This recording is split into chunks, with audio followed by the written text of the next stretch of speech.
Hello, today I will read Genesis chapter 9. The God blessed Noah and his sons, saying to them. In chapter 8 it was the flood, and the flood has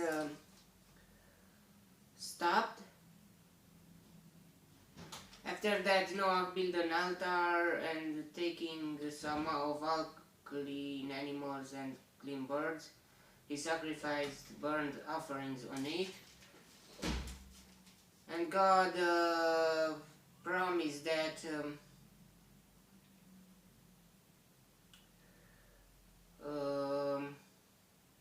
the Lord smelled the pleasing aroma and said in his heart, "Never again will I curse the ground because of man, even though every inclination of his heart is evil from childhood. And never again will I destroy all living creatures as I have done." So now,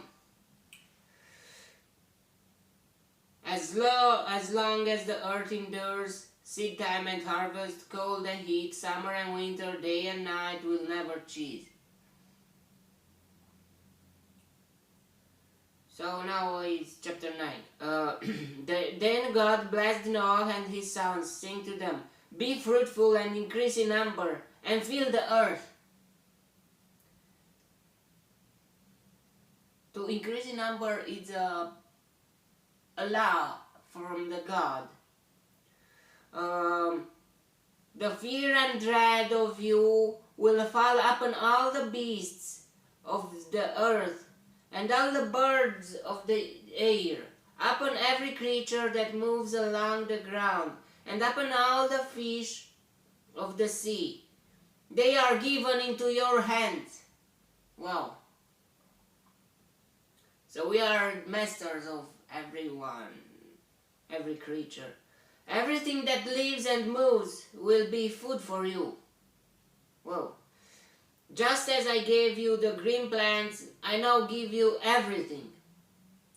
But you must not eat meat that has its lifeblood still in it. And for your lifeblood I will surely demand an accounting.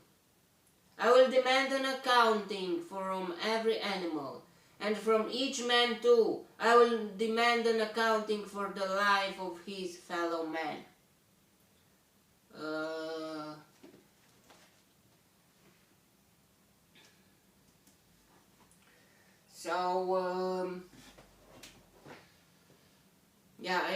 You cannot joke. Even everyone, every animals, every living things are in our hands,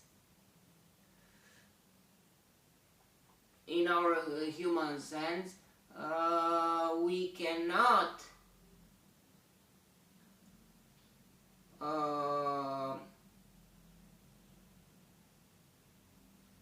you eat blood and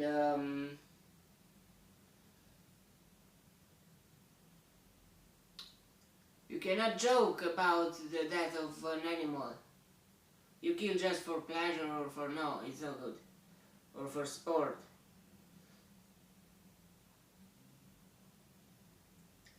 Whoever sheds the blood of man, by man shall his blood be shed. For in the image of God has God made man. Well,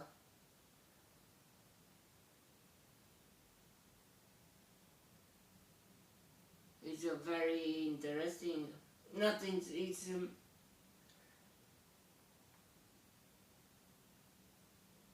animal. But if someone kills a human, that human must be killed. As for you, be fruitful and increase in number. Multiply on the earth and increase upon it. And before that, I'm asking myself, must be killed, but the one who will kill the man that he became a criminal, does he must be killed too, or not? He just respecting the law. He just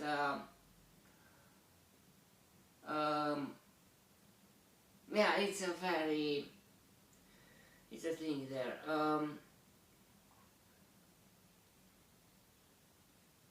As for you, be fruitful and increase in number, multiply on the earth and increase upon it. Then God said to Noah and to his sons with him, I now establish my covenant with you, and with your descendants after you, and with every living creature that was with you, the birds, the livestock, and all the wild animals, all those that came out of the ark with you, every living creature on earth. I establish my covenant with you. Never again will all life be cut off by the waters of a flood.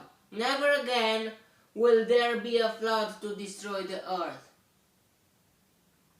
And God said, this is the sign of the covenant I am making between me and you and every living creature with you, a covenant for all generations to come. I have set my rainbow in the clouds, and it will be the sign of the covenant between me and the earth.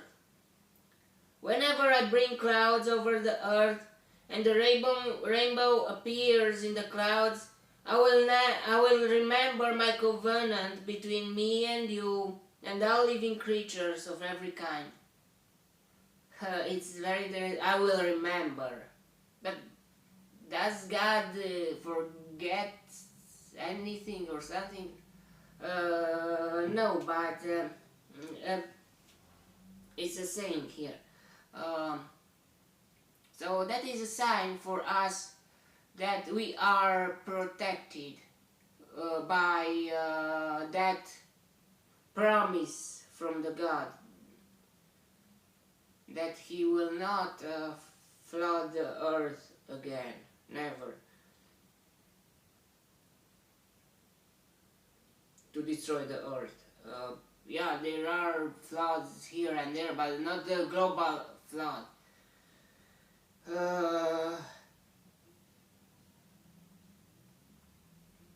Like it happened.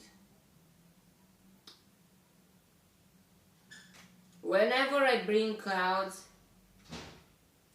over the earth and the rainbow appears in the clouds, I will remember my covenant between me and you and all living creatures of every kind.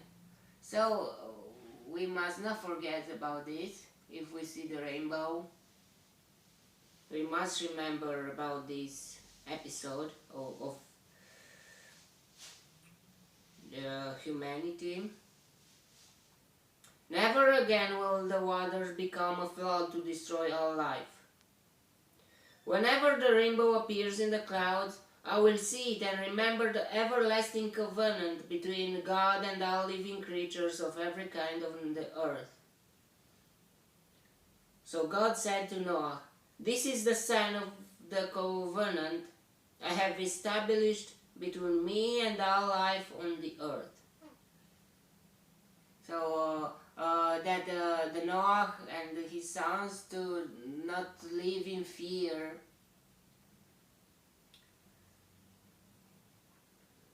Even the Noah's Ark was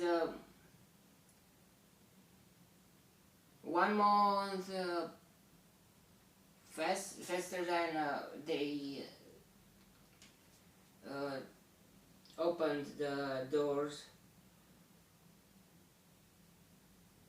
The door of the ark. 1 month or maybe more. They were just staying there and waiting for God's approval that they too can get out.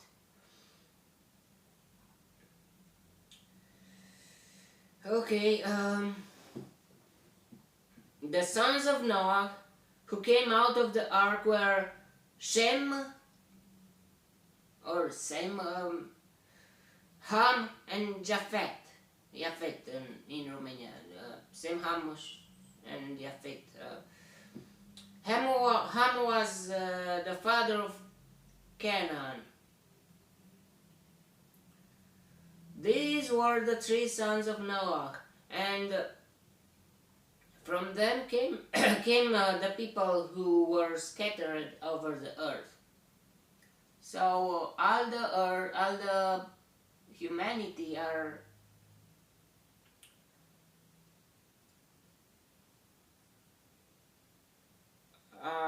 the sons of Shem, Ham, or Yafet. Um, some people say that Yafet were Europeans, Ham were, like it says, or father of Canaan. Shem was a part, it was Israel people, we will see,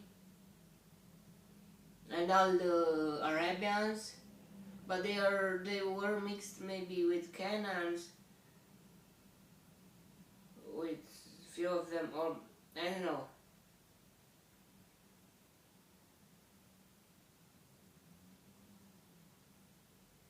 And the other part of Shem, or maybe they were Hindi people, I don't know.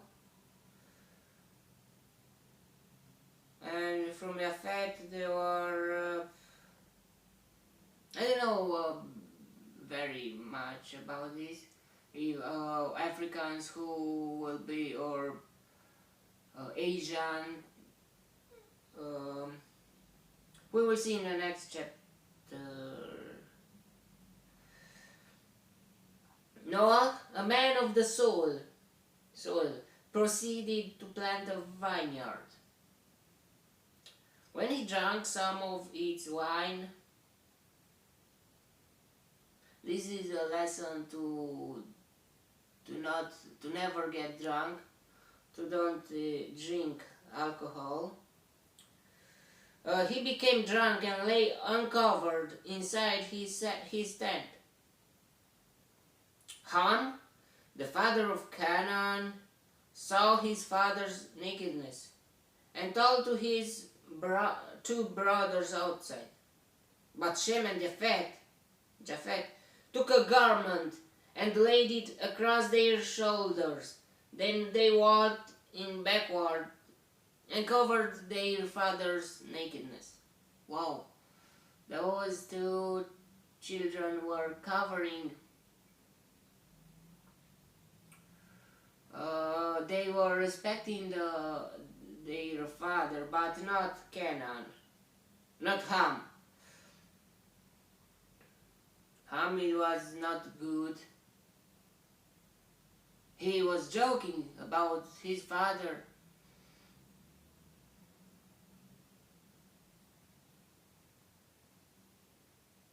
And I don't know if this is a seed for what will happen with the Canaanites, with some of them in the future, that they will become, from them it will be Sodom and Gomorrah.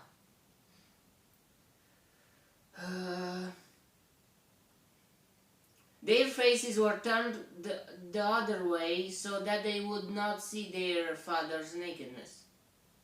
When Noah awoke from his wine and found out what his youngest son had done to him, but what he had done, he was just saying to the others, or he did something, I don't know. It didn't say that. Just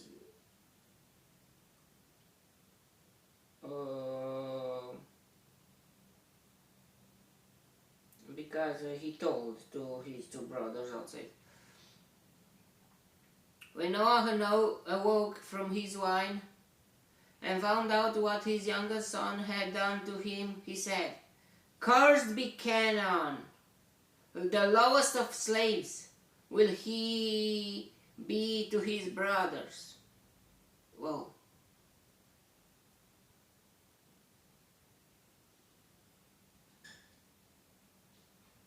He also said, Blessed be the Lord, the God of Shem. May Canaan be the slave of Shem. May God extend the territory of Japheth. May Japheth live in the tents of Shem, and may Canaan be his slave. So Shem is part in the first.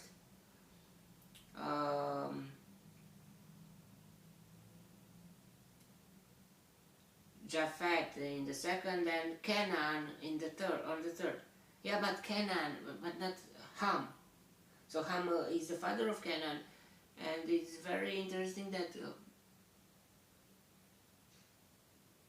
Noah cursed his son, not the Ham, but his son Canaan. Was it Canaan there too? Maybe, I don't know. It didn't say.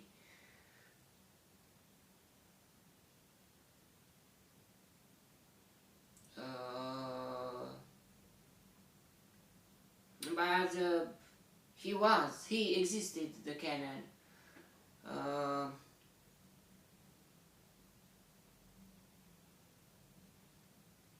So the Ham is not just the Canaanites, the Ham's generations. We will see in the next chapter.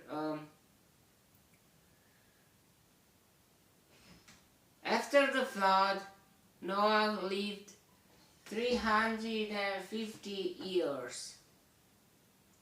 Altogether, Noah lived 950 years, and then he died. Whoa.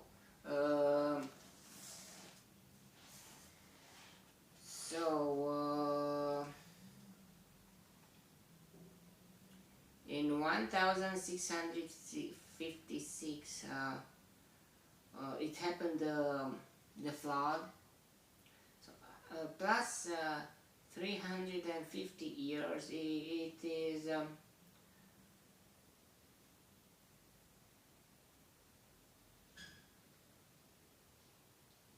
2056, the year that Noah died.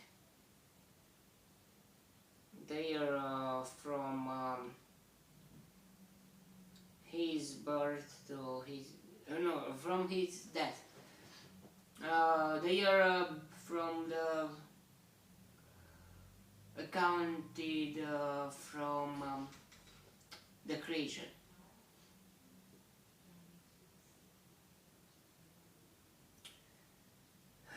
Okay. Altogether, Noah lived 950 years, and then he died.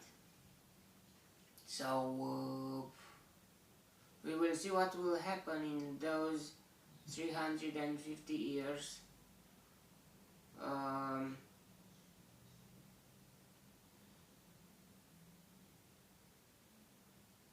The chapter is done. So yeah, it's very interesting. It started a subject, and now we know more and more about our history, our human history, and we will know more and more after we will read.